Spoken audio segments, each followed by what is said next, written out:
Buongiorno a tutti e benvenuti alla nuova puntata di Pillole di Napoletano.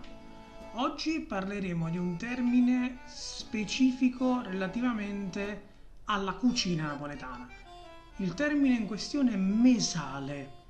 Con il termine mesale, che penso sia stato usato da tantissimi napoletani nei confronti dei non napoletani, e immagino anche i loro sguardi di sbigottimento chiedendosi cosa fosse il mesale, con il termine mesale si indica la tovaglia del tavolo da pranzo, principalmente la tovaglia.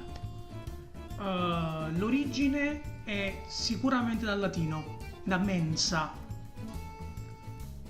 quindi pranzo, ma probabilmente traslata dallo spagnolo, dove il tavolo da pranzo è chiamato mesa e il mesale è quindi proprio la cosa relativa al tavolo da pranzo.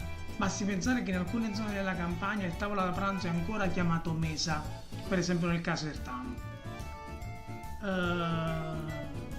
Detto questo, io vi saluto, mi rimando a una prossima puntata di Pillole di Napoletano e, come si dice sempre a Napoli, ciao brim!